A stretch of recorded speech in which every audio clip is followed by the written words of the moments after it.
ಹೃದಯಾಘಾತ ರಾಜ್ಯದೆಲ್ಲೆಡೆ ಇದರದ್ದೇ ಭಯ. ಈಗ ತಾನೇ ಅದಕ್ಕೊಂದು ನಿದರ್ಶನ ನೋಡಿದ್ವಿ. ಯಾಕಾಗಿ ಈ ರೀತಿ ಹಠಾತ್ ಸಾವು ಸಂಭವಿಸ್ತಾ ಇದೆ, ಅದರಲ್ಲೂ ಯುವಕರೇ ಯಾಕಾಗಿ ಟಾರ್ಗೆಟ್ ಆಗ್ತಿದ್ದಾರೆ, ಈ ರೀತಿ ಪ್ರಶ್ನೆಗಳ ಮಧ್ಯೆ ಮತ್ತೊಂದು ಆತಂಕ ಹುಟ್ಟುಕೊಂಡಿದೆ.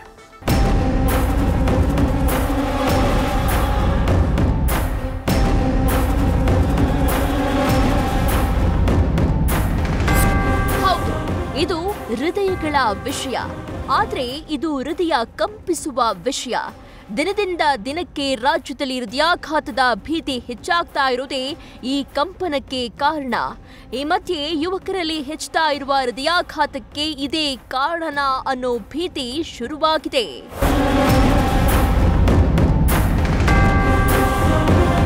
ಕೋವಿಡ್ ಲಸಿಕೆ ಪಡ್ಕೊಂಡವರಲ್ಲಿ ಶುರುವಾಯಿತು ಹೊಸ ಭೀತಿ.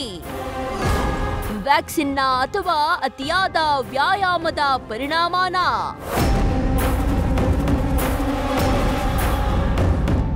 ಇಂಥದ್ದೊಂದು ಗೊಂದಲ ಸದ್ಯ ಮನೆ ಮಾಡಿದ್ದು ಭಯದಲ್ಲೇ ಆಸ್ಪತ್ರೆ ಕದ ತಟ್ಟಿದ್ದಾರೆ ಅನೇಕರು.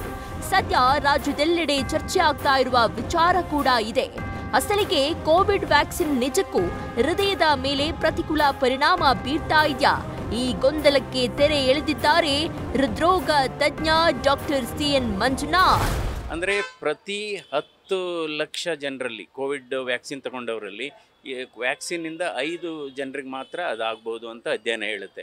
ಅಂದರೆ ಇದ್ರ ಎಫೆಕ್ಟು ವ್ಯಾಕ್ಸಿನ್ ತೆಗೆದುಕೊಂಡ 6 ತಿಂಗಳು ಅಥವಾ 9 ತಿಂಗಳು ಇರುತ್ತೆ, ಅದ್ರ ಮೇಲೆ ಇರಲ್ಲ. ಈಗ ನಾವೆಲ್ಲ ವ್ಯಾಕ್ಸಿನ್ ತೊಗೊಂಡು 3 ವರ್ಷ ಆಯ್ತಲ್ಲ, ಸೊ ಅದ್ರ ಎಫೆಕ್ಟ್ ಏನಾದ್ರು ಇದ್ದರೆ only first 6 months.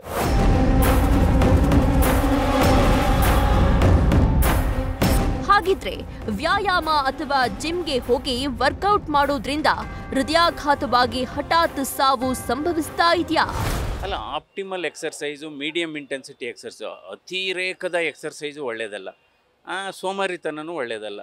So mid level, mid intensity exercise ಬಹಳ ಮುಖ್ಯ.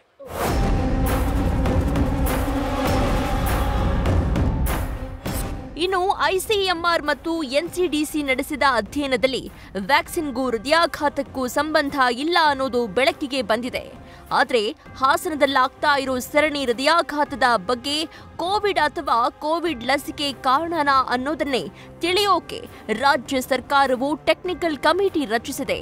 ಈ ಕಮಿಟಿಯ ವರದಿ ಏನ್ ಹೇಳುತ್ತೆ ಅನ್ನೋದು ಸದ್ಯಕ್ಕೆ ಕುತೂಹಲ ಕೆರಳಿಸಿದೆ.